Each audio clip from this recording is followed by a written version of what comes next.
नमस्कार सगळ्यांना. जय जिजाऊ, जय महाराष्ट्र, जय शिवराय, जय ज्योती आणि जय भीमराय. सर्व माझ्या मराठी बांधवांना आणि भगिनींना माझा इंग्लंडवरून नमस्कार. मी डॉक्टर संग्राम पाटील. मी हे जे व्याख्यानमाला आयोजित केलेली आहे जिजाऊ ब्रिगेडच्या माध्यमातून, आणि यात संपूर्ण जगभरातनं आपले मराठी लोक यात इन्व्हॉल्व झालेले आहेत बोलायला, आणि मराठी लोकांशी संवाद साधला जातोय आंतरराष्ट्रीय पातळीवर जिजाऊ ब्रिगेडच्या माध्यमातून.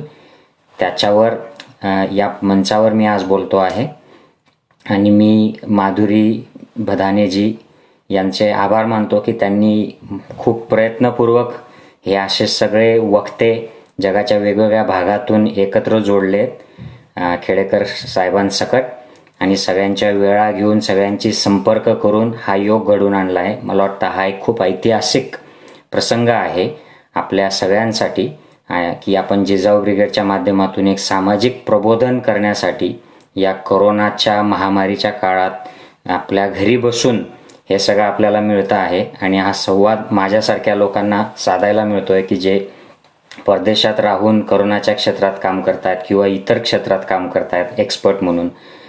तुम्ही काल काही लोकांना ऐकलंच असेल. आजही आम्ही 2 वक्ते बोलणार आहोत, आणि हे मला वाटतं 17 तारखेपर्यंत सुरू राहणार आहे, आणि मग खेडेकर साहेबांच्या भाषणाने याची सांगता होणार आहे.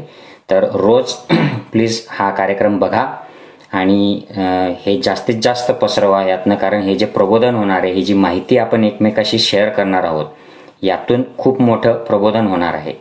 तर मित्रहो, पुन्हा माझी ओळख सांगतो. मी डॉक्टर संग्राम पाटील. मी मूळचा खानदेश जळगाव जिल्ह्यातला. एरंडोलला सध्या माझी फॅमिली स्थायिक आहे. तसा मूळचा दहेगाव संत नावाचा एक खेडा आहे एरंडोलच्या जवळच, तिथला मी आहे. आणि इकडे मी इंग्लंडमध्ये काम करतो, हॉस्पिटलमध्ये काम करतो मी, आणि सध्या कोरोनाच्या ICU मध्ये काम करतो आहे. आणि कोरोनाविषयी मी वेगवेगळे विषय घेऊन एक व्हिडिओद्वारे, आर्टिकल्सद्वारे मी जनजागृती करण्याचा प्रयत्न करतोय आपल्या राज्यात, आणि काही हिंदी इंग्लिशमधून व्हिडिओ रिलीज करून देशात देखील. आणि त्या संदर्भातच मग मी विविध ऑफिसर्स किंवा आपले जे राजकीय प्रतिनिधी आहेत यांच्या संपर्कात देखील आहे. आणि कोरोना इकडे आधी आल्यामुळे आमचे जे अनुभव आहेत, आम्ही काय काय करतो आहोत, हे मी आपल्या लोकांना तिकडे फीडबॅक करतो आहे. त्यामुळे ज्या काय गोष्टी घडतायत त्या थोड्याशा आधी पश्चिमी जगात घडतायत, कारण इकडे कोरोना लवकर सुरू झाला, इकडे लवकर तो कमी होतोय आपल्या देशापेक्षा. तर इथले अनुभव याच्यासाठी महत्त्वाचे आहेत आपल्याला, की यातून काही शिकता येईल का, आणि आपलं जीवन आपल्याला सुरक्षित करता येईल का. कारण आपला देश हा अफाट आहे, खूप लोकसंख्या आपली आहे, आणि त्यानंतर गरिबी आहे, यंत्रणा तेवढ्या आपल्या सशक्त नाहीत. त्यामुळे खूप लोकांचे हाल झालेले आहेत, होत आहेत, आणि इथून पुढेही होणार आहेत. तर हे कुठले कुठले मुद्दे आहेत, कुठल्या कुठल्या बाबी आहेत, क्षेत्र आहेत की ज्यामध्ये इथून पुढे आपल्याला नवीन आव्हानांना सामोरं जावं लागणार आहे, हे मुद्दे मी तुमच्याशी आज शेअर करणार आहे. आणि हे खूप महत्त्वाचे मुद्दे आहेत. सगळ्यात पहिला जो यात मुद्दा आहे तो म्हणजे कोरोना या आजाराचा. कारण कोरोना आजार अजून गेलेला नाही. भारतात कोरोना जस्ट सुरू झालेला आहे. म्हणजे त्याचा जो वाढता आलेख आहे हा 1-2 महिन्यापासून जरी, 2-3 महिन्यापासून जरी सुरू असला तरी आपला देश इतका अफाट आहे, यात एवढे मोठे मोठे लोकसंख्येचे राज्य आहेत की ती लोकसंख्या आणि त्याचा प्रसार यामुळे तो पुढचे अनेक आठवडे किंवा महिने तो वाढत राहणार आहे. आणि याची आपल्याला एक मानसिक तयारी, म्हणजे एक मेंटल लेवलला आणि फिजिकल लेवलला दोन्ही पातळींना आपल्याला याच्यासाठी तयार राहावं लागणार आहे. नुसतंच केवळ की हा वाढतोय म्हणून त्याच्यावर शासनाला दोष देणे, प्रशासनाला दोष देणे आणि घाबरणे, आणि त्या अफवा अंधश्रद्धा ज्या मीडिया, सोशल मीडियामधून पसरतात यांना बळी पडणे, याने आपलं सामाजिक, मानसिक सगळंच स्वास्थ्य खराब होणार आहे. तर त्यात तसा उपयोग नाही. आपल्याला याच्यासाठी तयार राहावं लागेल, आणि एक शौर्य आपल्याला याच्या विरोधात दाखवावं लागेल. तेव्हा ही कोरोनाची समस्या नियंत्रणात येणार आहे. कोरोना मुक्ती खूप दूर आहे मित्रांनो, लक्षात घ्या.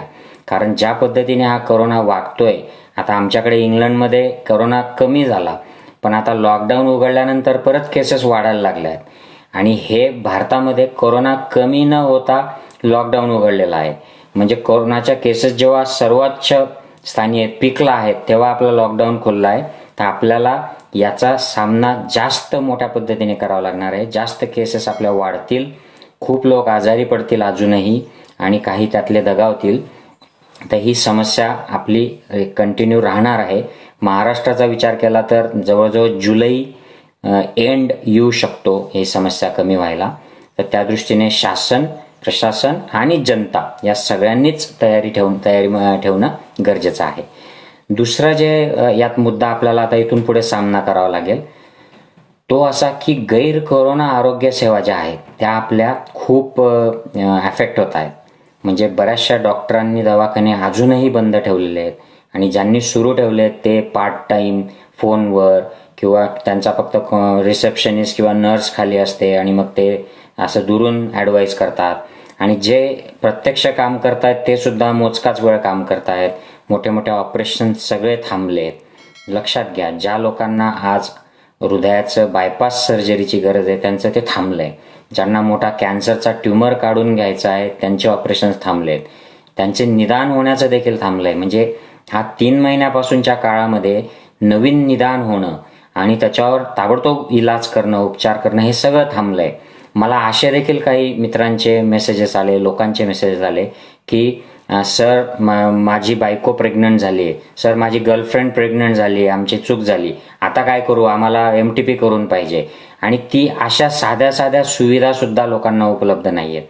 ज्यांच्या डिलिव्हरीज व्हायला हव्यात, हाय रिस्क प्रेग्नन्सी आहेत, त्यांना रिस्क येते. आणि अशा अनेक आपण बातम्या बघतो की इथे महिलेचा मृत्यू झाला. दिल्लीसारख्या इतक्या ॲडव्हान्स्ड हेल्थकेअर सिस्टममध्ये देखील अशा घटना घडत आहेत. तर आपण तर खूप ग्रामीण भागामध्ये मागासलेले असतो.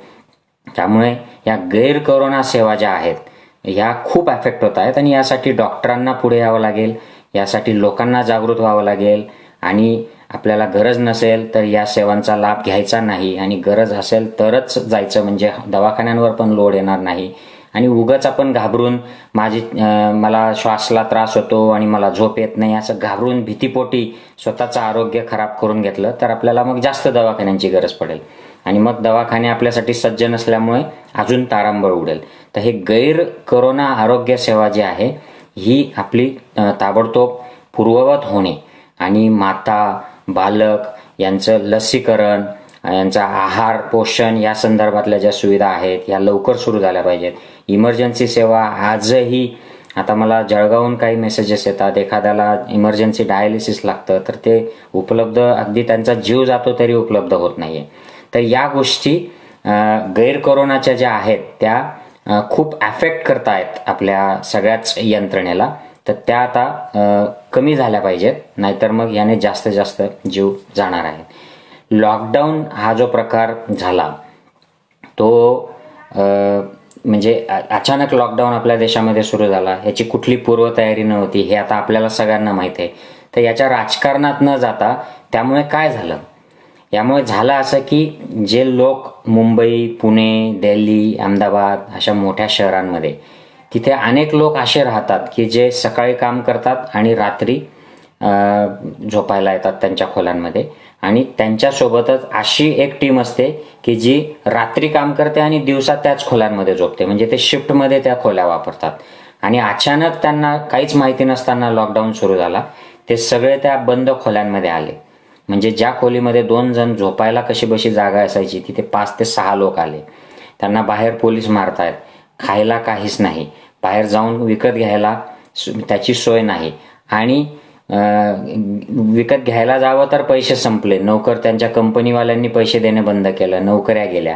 तर अशा पद्धतीने लोकांचे हाल झाले. त्यामुळे जे काय थोडंफार कोरोनाचे पेशंट तिथे होते चुकून त्या झोपडपट्ट्यांमध्ये आलेले, त्याचा प्रसार झाला कारण गर्दी वाढली. आणि मग जेव्हा हा प्रसार मोठ्या संख्येने झाला त्यानंतर ट्रेन सुरू झाल्या, बसेस सुरू झाल्या आणि मग हे कोरोनाबाधित लोक आपल्या आपल्या जिल्ह्यांना गेले, बीडला गेले, जळगावला गेले, उत्तर प्रदेशात गेले, बिहारला गेले. तर अशा पद्धतीने हे सगळं मिसमॅनेजमेंट लॉकडाऊनचं जे भारतात झालं हे जगात कुठल्याच देशामध्ये झालं नाही. मला याच्यात राजकारणात जायचं नाही, मी राजकारणात नाही आहे.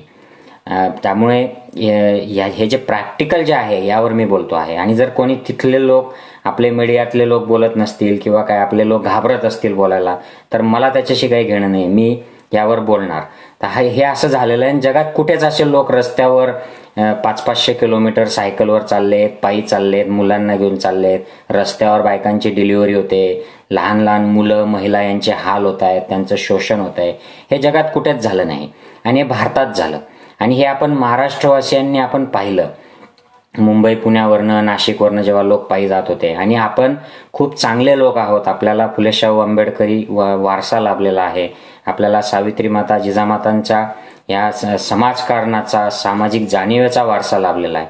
त्यामुळे आपल्या लोकांनी रस्त्यावर ह्या जाणाऱ्या आपल्या देशवासियांना, देशबांधवांना शक्य तेवढी मदत केलेली आहे. तुम्ही बघितलं असेल हायवेवर, हा जो हायवे जातो मुंबईवरनं आग्र्याला, मुंबईवरनं कोलकात्याला आणि इतर ठिकाणी सुद्धा लोकांनी जागोजागी अन्न वाटलं, औषधं वाटले, या लोकांना पैसे दिले, चपला दिल्या, पाणी दिलं. तर हे आपण केलं. पण याने ही जी दुरावस्था झाली, ही आपल्याला हिच्याकडे दुर्लक्ष करून चालणार नाही. यातून आपल्याला धडा घ्यावा लागणार आहे. म्हणजे नोटबंदीमध्ये जसे लोकांचे हाल झाले, त्यापेक्षा जास्त लोकांचे हाल या व्यवस्थित मॅनेज न केलेल्या, ऑर्गनाईज न केलेल्या लॉकडाऊनमुळे झालेत. तर हा एक मुद्दा आहे. आणि त्याचं जे इम्प्लिकेशन्स आहेत, आता हे लोक त्यात काही लोक मेलेत, बऱ्याचशा लोकांना त्यामुळे प्रकृती खालावली, त्यांनी कोरोना तिकडे जाऊन त्यांच्या परिसरात जाऊन पसरवला, याचे आपल्याला दुष्परिणाम आता इथून दिसणार आहेत. आणि मग हे लोक आता त्यांच्या पूर्वीच्या ठिकाणी कामाला परत येऊ शकणार नाहीत. त्यामुळे त्याचे उद्योगधंद्यांवर जे दुष्परिणाम होणार आहेत, त्याने बिझनेसेस कोलॅप्स होणार आहेत. याचे पुढचे काही वर्ष, 4, 5, 8, 10 वर्ष ते उद्योग डुबतील. बरेचसे उद्योग पुन्हा जिवंत होणार नाहीत. मी यातून स्वतः गेलेलो आहे मित्रांनो. मी नोटबंदीच्या काळामध्ये मुंबईमध्ये एक व्यवसाय सुरू केला होता, आणि त्या नोटबंदीचा एवढा फटका मला बसला की मी इथून माझी मेहनतीची कमाई तिथे मुंबईला पाठवत होतो दर महिन्याला पैसे, आणि त्यातनं तो व्यवसाय उभारत होतो. पण या नोटबंदीच्या फटक्यामुळे माझे सगळे पैसे वाया गेले आणि तो व्यवसाय मला बंद करावा लागला होता. त्यावरून मी सांगतो की ह्या लॉकडाऊनच्या आणि या कोरोनाच्या परिणामामुळे जो दुष्परिणाम होणार आहे, याने असंख्य उद्योगधंदे बंद होणार आहेत. तर याला आपल्याला सामोरं जावं लागणार आहे. आणि ही समस्या जगात देखील आहे, फक्त भारतातच नाही. पण भारतात ही विशेष आहे, कारण भारतात काही ऑर्गनायझच केलं गेलेलं नाही आहे या संदर्भात या लोकांना. तुम्हाला साधं उदाहरण देतो की इथे इंग्लंडमध्ये इथल्या सरकारने सर्व गरिबांना, जे दारिद्र्य रेषेखाली धरले जातात आपल्याकडे, अशा प्रकारच्या लोकांना पुढच्या 3 महिन्याचे पैसे त्यांना दर महिन्याला त्यांच्या खात्यामध्ये दिलेले आहेत. सर्व नोकरीचे जे लोक आहेत की ज्यांच्या कंपनी त्यांना पगार देऊ शकत नाहीत, अशा कंपनीजना त्यांनी डायरेक्ट पॅकेज दिलंय की या लोकांना कामावरनं काढायचं नाही, ही पॅकेज घ्या, ही सुविधा घ्या, तुम्ही यांना पुढचे 3 महिने पगार द्या. मोठ्या कंपनींना पॅकेज दिले जेणेकरून ते लोकांना कामावरून काढणार नाहीत. पुढे जशी इकॉनॉमी खराब होईल तेव्हा या नोकऱ्या जातील. पण आता लॉकडाऊनच्या काळामध्ये लोकांना नोकऱ्यांची शाश्वती दिली आहे. अगदी न्हावी, टॅक्सीवाले या लोकांना देखील 3-3 महिन्याचं डायरेक्ट बँकेमध्ये अनुदान गव्हर्नमेंटने दिलं आहे. आणि बिना व्याजाचं कर्ज छोट्या उद्योगधंद्यांना 12 महिन्यासाठी नो इंटरेस्ट असे कर्ज डायरेक्ट वाटलेत. ऑनलाईन फक्त ॲप्लिकेशन फॉर्म भरा आणि कर्ज तुमच्या खात्यामध्ये, कंपनीच्या खात्यात मिळतंय. तर हे अशी सोय आपल्याकडे भारतामध्ये मिळालेली नाही आहे. म्हणजे ज्या अनुदानं अनाऊन्स झालेत पण लोक रस्त्यावर मरत आहेत. म्हणजे हा विरोधाभास जो आहे, म्हणजे मीडिया आपल्याला खूप मोठ्या मोठ्याने सांगते 20 लाख करोड इतना हो गया, वैसा हो गया, इतने लोगों को अन्न बाटा, फूड बाटा, पण लोक मात्र रस्त्यावर मरतायत, ट्रेनमध्ये मरतायत. हा विरोधाभास जो आहे हा इतर कुठेही जगात दिसला नाही. तर ही खूप मोठी समस्या आपल्याकडे आहे. आर्थिक समस्या ज्या निर्माण होतील त्यातून नोकऱ्या जातील आणि त्यातून लोक मानसिकदृष्ट्या खच्चीकरण होईल, आत्महत्या करतील. अनेक लोक आत्महत्या करायला लागलेत, लोकांना नैराश्य आलेलं आहे, भीती निर्माण झाली आहे. तर याचा आपल्याला सामना आता इथून पुढे करायचा आहे. आणि त्याच्यासाठी आपल्याला एक व्यापक शासकीय, सामाजिक आणि वैयक्तिक पातळीवर आपल्याला ऑर्गनाईज व्हावं लागणार आहे. तर यातून विषमता निर्माण होईल, विषमतेतून पुन्हा अजून सामाजिक समस्या निर्माण होतील. त्या आपण बघायला सुरुवात केली. आता महाराष्ट्रात ठिकठिकाणी मराठा विरुद्ध दलित, हे विरुद्ध ते, असे वाद सुरू झाले. तर हा सामाजिक अशांतता, समाज अस्थिर होतोय, विषमता वाढते, याचा हा एक उत्कृष्ट नमुना आहे. म्हणजे लोकांनी भरभराट असते, आनंद असतो सगळा, व्यवस्थित नोकऱ्या सगळ्यांना असतात, खायला प्यायला मिळतं. त्या काळामध्ये कलह कमी होतात. तर हा कलह आता वाढेल, अजून वाढेल महाराष्ट्रासारख्या राज्यांमध्ये आणि इतरही, गुजरात वगैरे सगळीकडेच वाढेल हा कलह. तर आपल्याला एक जाणीव ठेवावी लागेल की इथून पुढे असे मुद्दे जेव्हा उपस्थित होतील त्यावेळेला यांच्यावर रिॲक्शन न देता उगाच आपलं आली पोस्ट की कर शेअर, म्हणजे मी मराठा असेल तर मराठाच्या फॅमिलीवर कोणी अन्याय केला की लगेच त्यांच्या विरुद्धचे जे जातीचे लोक आहेत त्याच्या विरोधामध्ये पोस्ट शेअर करायची, म्हणजे किंवा मी दलित असेल तर मी दलितांवर अन्याय झाला की लगेच मराठ्यांच्या विरोधात बोलायचं, ब्राह्मणांच्या विरोधात बोलायचं. तर हे आपल्याला टाळावं लागेल. हे 21वे शतक आहे आणि आपण जर हे मराठा, दलित, ब्राह्मण, मुस्लिम याच्यामध्येच अजून अडकून राहिलो तर मग हे आपला हा शिवाजी महाराजांचा महाराष्ट्र, ज्या शिवाजी महाराजांनी या कुठल्याच गोष्टीला स्थान दिलं नाही म्हणून त्या राज्याला, स्वराज्याला महत्व आहे. तर हे पूर्ण आपण शिवरायांच्या स्वराज्याची जी संकल्पना आहे ही स्वतः आपणच धुळीस मिळवतोय. म्हणजे ज्याची करायची भक्ती त्याचा कुठलाच नियम पाळायचा नाही, हे असं झालं. ही जिजाऊ मातांची, महात्मा फुलेंची, बाबासाहेबांची ही अजिबात शिकवण नाही आहे. त्यामुळे आपल्याला आज या शिकवणुकीची खूप गरज आहे आपत्ती काळामध्ये. तर ही विषमता जी येणार आहे, आर्थिक विषमता, ती सामाजिक विषमतेमध्ये तिचं रूपांतर व्हायला नको, हे आपल्याला बघावं लागेल. म्हणजे तुम्ही अमेरिकेतली जर चळवळ बघितली आता सध्या जी ब्लॅक लाईव्ज मॅटर ही जी चळवळ सुरू आहे अमेरिकेमध्ये, ही चळवळ मुख्यत्वे गोऱ्या लोकांनी चालवली आहे. म्हणजे जेव्हा एखाद्या काळ्यावर अत्याचार होतो, तो मरतो, त्याच्या विरोधामध्ये जी मोठी आंतरराष्ट्रीय चळवळ ही गोरे लोक चालवत आहेत. त्यामुळे आपण हे जे मराठा असलो की मराठ्याच्या फक्त समर्थनात बोलायचं आणि जर ते मुसलमानाच्या विरोधात असेल तर मुसलमानाच्या विरोधात बोलायचं, हे अतिशय अपरिपक्वता आहे. ही आपण सर्वप्रथम ह्या रिॲक्शन्स बंद केल्या पाहिजे. आपण जे लगेच ऍक्ट होतो की हां त्या जातीचं असंच असतं, त्या जातीचं, हे बंद केलं पाहिजे. मुद्दा समजून घ्यायचा, कायद्याला त्याचं काम करू द्यायचं आणि आपण समाजात कशी शांतता राहील, याने समाजाचं सामाजिक आरोग्य जे म्हणतो आपण हे चांगलं राहतं आणि एक ओव्हरऑल याचा सकारात्मक परिणाम होतो आणि देशाची इमेज सुद्धा चांगली राहते यामुळे.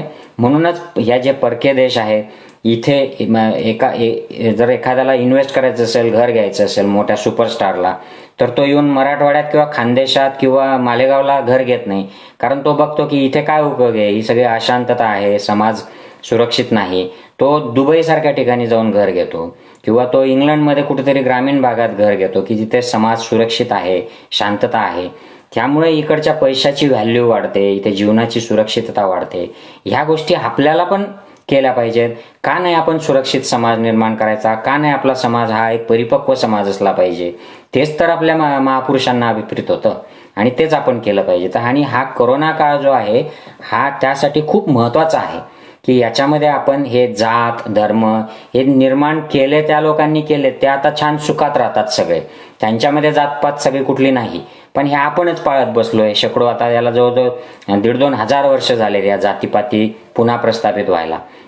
आणि जे ह्यात सुरुवातीला होते सवर्ण लोक, ते आता एज्युकेट झाले, ते त्यांचे लोक इथे फॉरेनमध्ये NRI मध्ये सगळे सवर्ण लोक आहेत.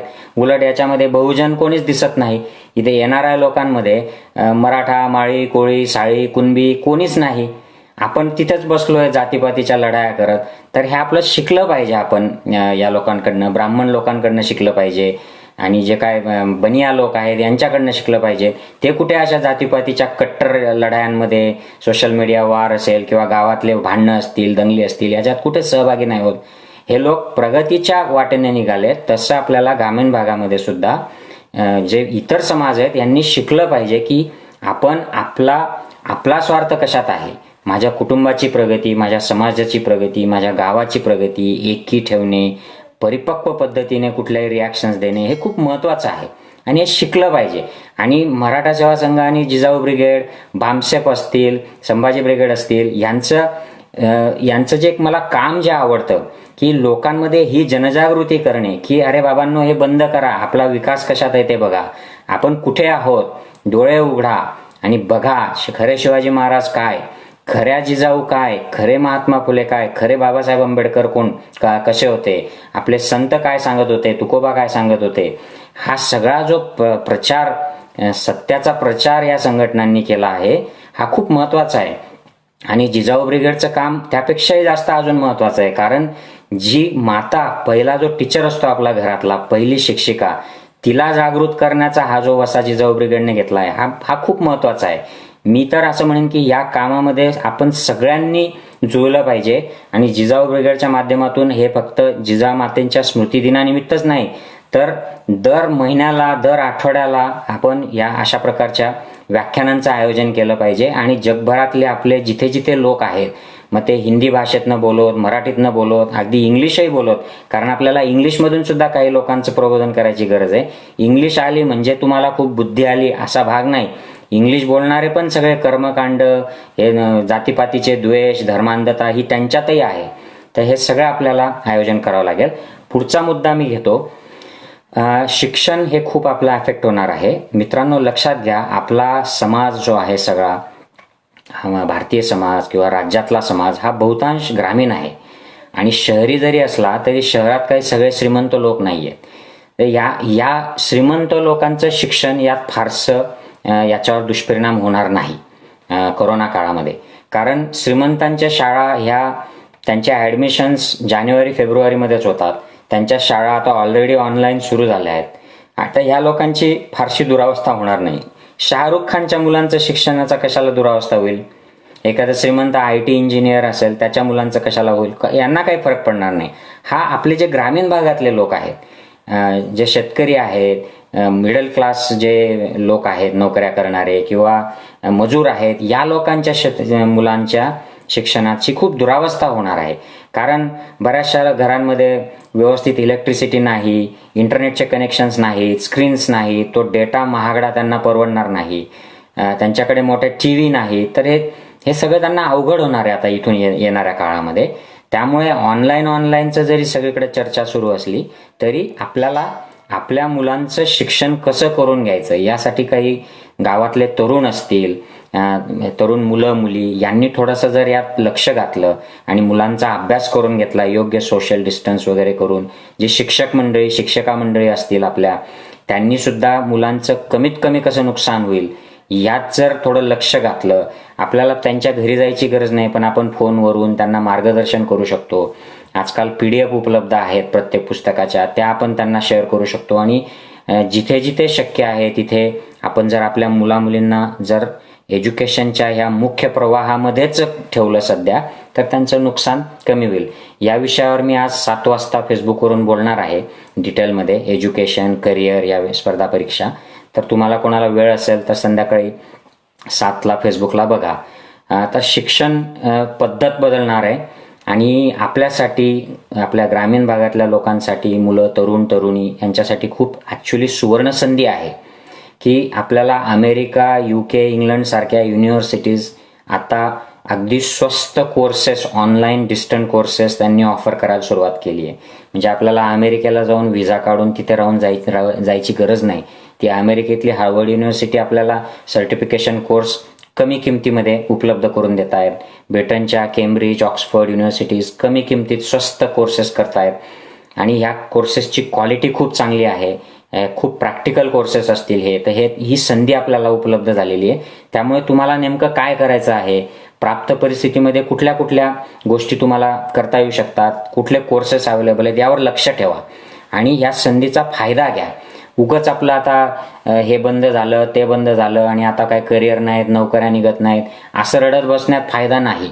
आपण फटक्यात यातनं जागं व्हायचं आणि आपले मार्ग बदलायचे आणि आपल्या दिशा बदलून आपली प्रगती करून घ्यायची. तर या गोष्टीवर लक्ष ठेवा. शिक्षण क्षेत्र आता प्रचंड ड्रामॅटिकली बदलणार आहे, बदललेलं आहे ऑलरेडी जगभरामध्ये. तर सामाजिक बदल या करोनामुळे खूप होणार आहेत. काही बदल मी तुम्हाला आधीच सांगितले की लोक आता गावाकडे जाणार, बरेचसे लोक, वेगवेगळ्या जातीपातीचे लोक खेड्यापाड्यांवर स्थलांतरित होणार, त्यांचे उद्योग गेले, त्यांच्या नोकऱ्या गेल्या आणि गावात त्यामुळे थोडंसं एक मानसिक तणाव निर्माण होईल, सामाजिक तणाव निर्माण होऊ शकतात. तर या गोष्टींवर आपण सावध राहायचं. एकजुटीने शांत डोक्याने काम करायचं. घरामध्ये भरपूर कलह निर्माण होऊ शकतात कोरोनामुळे आणि ते सुरू देखील झालेले आहेत. कारण तेच पुन्हा नोकऱ्या, व्यवसाय गेले, छोटे मोठे जे उद्योग सुरू केले होते त्याची अनिश्चितता झाली. सरकारकडनं मदत नाही, कुठून मदत नाही, कारण आपत्तीच्या काळामध्ये मदत पण मिळणं अवघड होऊन जातं. नातेवाईक, मित्र मदत करू शकत नाहीत अनेकदा. तर या अशा परिस्थितीमध्ये आपण शांत राहून हळूहळू एकमेकाला सहकार्य करून, एकमेकाशी एक संवाद साधून असं मार्गक्रमण करायला हवं. नैराश्यामध्ये खूप जाऊन जीवाचं काहीतरी करून घेणं आणि निगेटिव्ह, नकारात्मक विचार करणं हे प्रकार देखील वाढलेले आहेत. तर सजग राहा. आणि आपल्याला जर कोणी आपला मित्र, नातेवाईक असा नकारात्मक या मार्गावर जाऊ शकतो अशी शंका येत असेल तर आपण नुसती बघ्याची भूमिका घेणं बरोबर नाही. या काळामध्ये त्यांना मदत करणं, त्यांच्याशी सहकार्य करणं, अगदी त्यांना केवळ फक्त एक 500-1000 रुपयाची मदत करून की बाबा तुझं काय अडचण आहे हे घे, तुला काय नोकरीची गरज आहे का हे घे, मी तुला ही मदत करतो, अशी साधी मदत देखील आपला ते जीव वाचवेल आणि ते कुटुंब वाचवेल त्या परिस्थितीमध्ये. तर हे आपल्याला सहकार्य, संवाद लोकांसाठी हा करावा लागणार आहे. आणि याच्याने सामाजिक आरोग्य लोकांचं, मानसिक आरोग्य, कौटुंबिक आरोग्य हे चांगलं राहील. आणि ह्या गोष्टी इकडे पश्चिमी राष्ट्रांमध्ये खूप चांगल्या पद्धतीने बरेचसे सरकार मॅनेज करतायत. न्यूझीलंडचं उदाहरण घ्या, इंग्लंडचं उदाहरण घ्या. घरोघरी जाऊन वयस्कर लोकांना आरोग्य सेवा पुरवणे, त्यांच्यासाठी वेगवेगळ्या प्रकारच्या सुविधा, बोलण्याची सुविधा, त्यांचं मानसिक आरोग्याची सुविधा, या सगळ्या गोष्टी चालल्या आहेत. भारतासारख्या देशामध्ये ह्या गोष्टींना फार महत्त्व नाही, पण याचे दुष्परिणाम खूप होतात. लोक आत्महत्या करू लागतात आणि मग आत्महत्या करणाऱ्यांमध्ये सगळे कुणबी, माळी, कोळी, साळी, राजपूत हे लोक असतात की ज्यांना सपोर्ट मिळत नाही ऐन वेळेला. खेड्यातले, ग्रामीण भागातले लोक असतात.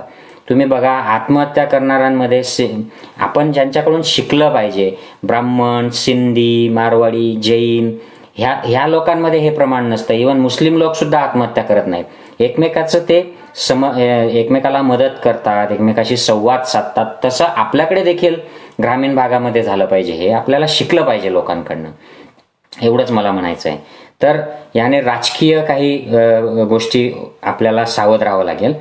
कोरोनाची परिस्थिती उद्भवली म्हणून राजकीय लोक आपलं राजकारण सोडणार नाहीत.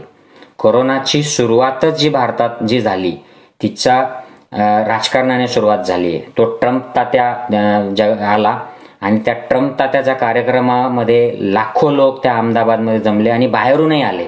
NRI ते तिकडून घेऊन आले आणि तिथे आता अहमदाबादमध्ये प्रचंड मोठा कोरोना वाढला आहे. दिल्लीमध्ये मरकजला आंतरराष्ट्रीय प्रवासी आले आणि त्या प्रवासातून लोकांनी कोरोना आणला. तिथून तो वेगवेगळ्या राज्यांमध्ये काही प्रमाणात का होईना पसरलाय. पण त्याचं राजकारण मीडिया आणि आपल्या पॉलिटिकल पार्टीजने एवढं केलं की ते मुसलमानांच्या विरोधामध्ये पूर्ण देशभर वातावरण तयार केलं. आणि भारत हा एकमेव देश आहे की जिथे मीडिया, सरकार आणि समाजाने, सोशल मीडियाने एका मायनॉरिटीच्या विरोधात महामारीच्या काळात असं वातावरण तयार केलं. भारत हे एकमेव उदाहरण आहे. जगात कुठेही हे झालेलं नाही. म्हणजे आमच्याकडे इंग्लंडमध्ये कृष्ण मंदिरातून कोरोना पसरला, लोक मेले. 2000 लोक लॉकडाऊनच्या आसपास, अगदी जस्ट लॉकडाऊन सुरू होणार म्हणजे मरकजची जी परिस्थिती आहे तशीच परिस्थिती कृष्ण मंदिराची झाली. पण याची बातमी कुठे मीडियामध्ये आली नाही, कुठे सोशल मीडियात आली नाही, याचं कोणी राजकारण देखील केलं नाही. तर ही परिपक्वता आपल्या समाजाने दाखवली नाही. पण आपल्याकडे सत्तेतले जे लोक आहेत त्यांना आपलं अपयश झाकायचंय. त्यासाठी ते मीडियाला हाताशी धरतात, आपला सोशल मीडियाची टीम उतरवतात आणि मग मुसलमानांच्या विरोधात वातावरण करा, दलितांच्या विरोधात करा, चायनाच्या विरोधात, चायनाचे बल्ब आणि हे ते याच्या विरोधात वातावरण करा. आणि मुख्य ज्या समस्या असतात, चायना आपल्या सीमेत घुसले त्याच्या विरुद्ध कोणीच बोलत नाही. चायनाचे बँक ऑफ चायना आपल्याकडे भारतात ब्रांचेस सुरू करते, त्याविरुद्ध कोणीच बोलत नाही. आणि हे उगाच आपल्या छोट्या छोट्या पोस्ट त्याच्या द्वेषाच्या पसरवतात आणि लोकांची दिशाभूल करतात. तर हे राजकीय जे षडयंत्र आहे याच्या विरुद्ध आपल्याला बहुजनांना सावध व्हावं लागेल. कारण हे आपलं आयुष्य अफेक्ट करतात या गोष्टी. हे स्वदेशी परदेशी हा सगळा फसवा प्रचार आहे.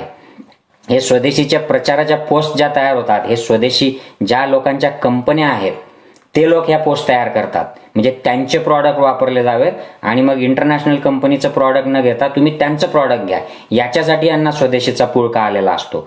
त्यांना काही स्वदेशी असा देश म्हणून काही खूप पुळका नसतो. यांचे पोरं नातेवाईक सगळे फॉरेनमध्ये असतात, यांच्या इन्व्हेस्टमेंट फॉरेनमध्ये असतात सगळ्यांच्या. स्वदेशी विदेशी हा फसवा प्रचार आहे. यातून बहुजनांनी बाहेर या. माझं स्पष्ट मत आहे. मी आंतरराष्ट्रीय पातळीवर राहतो. मला इथे लक्षात येतं की स्वदेशी जर मी जर इथल्या लोकांनी सुरू केलं तर माझ्यावर काय वेळ येईल, माझ्या मुलांवर काय वेळ येईल, मला इथून हाकलून देतील ते स्वदेशी म्हणत. पण हे असं आता वैश्विक कुटुंबाची जेव्हा संकल्पना होते, वर्ल्ड ग्लोबलाइज होत आहे, आंतरराष्ट्रीय पात सगळं एक येत आहे, त्यावेळेला आपण स्वदेशी करायचं आणि चीनचे फटाके आणि चीनच्या त्या टिकल्यांचा विरोध करायचा. आणि चीनचं बँक मात्र येऊन आपल्याकडे काम करतं, चीनच्या मोठ्या मोठ्या कंपन्या इन्व्हेस्टमेंट करतात आणि स्वदेशीचा पुळका असलेले चायनाशीच कोलॅबोरेट करतात, पाकिस्तानशी कोलॅबोरेट करतात आणि ते बिंदास चालतं. हा मीडिया आपल्याला मूर्ख बनवतो आहे. हा मीडिया एकतर्फी सगळ्या बातम्या करतो आहे. हे बहुजनांनी आता लक्षात घ्यावं असं माझं स्पष्ट मत आहे. आणि मला हे जिजाऊ ब्रिगेड मराठा सेवा संघाच्या मंचावरून हे छातीटोक सांगायचं आहे की मीडिया आणि हे कट्टरवादी जे लोक आहेत यांच्या अपप्रचारातून आपण बाहेर आलं पाहिजे. आणि माझा स्वार्थ कशात आहे, माझा कुटुंबाचा स्वार्थ कशात आहे, माझा गावाचा स्वार्थ कशात आहे, हा समाजाचा स्वार्थ, आपल्या देशाचा स्वार्थ कशात आहे हे बघितलं पाहिजे. माझ्या पार्टीचा स्वार्थ कशात आहे आणि राजकारण कशात आहे यापासून आपण आता दूर झालं पाहिजे. तर हे राजकीय आपल्याला जाणीव ठेवावी लागेल आणि कौटुंबिक पातळीवर देखील याचे भरपूर दुष्परिणाम होणार आहेत. सगळीकडे जगात हे दुष्परिणाम दिसून येत आहेत. व्यसनांची पूर्तता न होणे, यामुळे जे ताणतणाव घरात निर्माण झाले, महिलांचं शोषण, लहान मुलांचं शोषण, या सगळ्या गोष्टीतूनही आपल्याला हळूहळू मार्ग काढावा लागणार आहे आणि सावध राहावं लागणार आहे. एकमेकाला सहकार्य करावं लागेल. तर या अशा अनेक प्रकारच्या समस्या जगात आणि भारतात आणि महाराष्ट्रात निर्माण झालेल्या आहेत आणि इथली सरकारं वेगवेगळ्या पातळीवर यावर काम करत आहेत. आपल्याकडे महाराष्ट्रात आता कोरोना बऱ्यापैकी वाढला आहे आणि तो अजून वाढणार आहे पुढचे काही आठवडे. मुंबईमध्ये आता मालेगाव बघा, मालेगाव कंट्रोलमध्ये आलं आहे. मुंबई देखील आता बऱ्यापैकी कंट्रोल होत आहे. बऱ्याचशा ठिकाणी जिथे खूप जास्त होता तिथे कंट्रोल होत आहे आणि जिथे आता नव्याने सुरुवात झाली आहे, उदाहरणार्थ जळगावमध्ये केसेस वाढत आहेत, धुळ्यात केसेस वाढत आहेत, तर ह्या टप्प्याटप्प्याने हे होणार आहे. म्हणजे जिथे आधी सुरुवात झाला तिथे तो आधी पिकला जाणार आणि मग तिथे सर्वात आधी तो कमी व्हायला लागणार. मग जिथे जिथे उशिरा पोचला आहे तिथे हे सगळं उशिराने होणार. म्हणजे आधी महाराष्ट्रात झालं, मग ते गुजरातमध्ये झालं, उत्तर प्रदेशात उशिरा होणार कारण तिकडे कोरोना उशिरा गेला आहे. तर अशा टप्प्याटप्प्याने ते होणार. त्यामुळे घाबरून जाऊ नका. जी शास्त्रशुद्ध माहिती आहे तिच्यावर आपण नजर ठेवली पाहिजे. या व्हॉट्सअपच्या पोस्ट आणि या सोशल मीडियातल्या पोस्ट येतात, इव्हाना काही मुख्य मीडियामधून सुद्धा बरीचशी चुकीची माहिती पसरवली जाते. याबद्दल आपण सावध राहिलं पाहिजे. मी वेळोवेळी कोरोनाच्या बद्दल शास्त्रशुद्ध माहिती माझ्या फेसबुकवर आणि माझ्या यूट्यूबवर टाकतो. जर तुम्हाला कोरोनाविषयी एखाद्याला जाणून घ्यायचं असेल तर तुम्ही माझ्या फेसबुकला जरूर भेट द्या आणि मी यूट्यूब चॅनलवर पण हे व्हिडिओ टाकतो आणि हेच व्हिडिओ वेगवेगळ्या प्रसारमाध्यमांच्या चॅनल्सवर देखील रिलीज केले जातात. मॅक्स महाराष्ट्र आहे, सकाळ आहे, इतरही भरपूर महाराष्ट्रनामा न्यूज आहे, वेगवेगळे न्यूज पोर्टल्स आहेत, यांच्या चॅनल्सवर देखील हे व्हिडिओ आहेत. तर तुम्ही बघा आणि माहिती पसरवा. तर शेवटी आपण आता इथून पुढची जी वाटचाल आपली असणार आहे ती कशी असावी याबद्दल बोलूयात. कारण आता लॉकडाऊन खुलला आहे. लॉकडाऊन खुलल्यानंतर कोरोनाचा प्रसार अर्थातच वाढणार आहे आणि हा वाढेल तर जास्त लोकांना संक्रमण होईल, जास्त लोकांना लक्षणं येतील आणि त्यातले काही लोक गंभीर होऊन मरतील. हे होणार आहे. तर यात जे लोक ॲट रिस्क आहेत, ज्यांना धोका जास्त आहे, म्हणजे ज्यांचं वय 60च्या पलीकडे आहे, त्यांना वेगवेगळे आजार आहेत, या लोकांनी जरी लॉकडाऊन उघडलेला असला तरी गरज असल्याशिवाय बाहेर पडू नये. आणि घरात देखील जर त्यांच्या बाहेर जाणारे लोक असतील, समजा तुमचा मुलगा किंवा तुमचे मिस्टर बाहेर जात असतील, तर ते तुम्हाला संक्रमण करू शकतात कोरोनाचं बाहेरून आणून.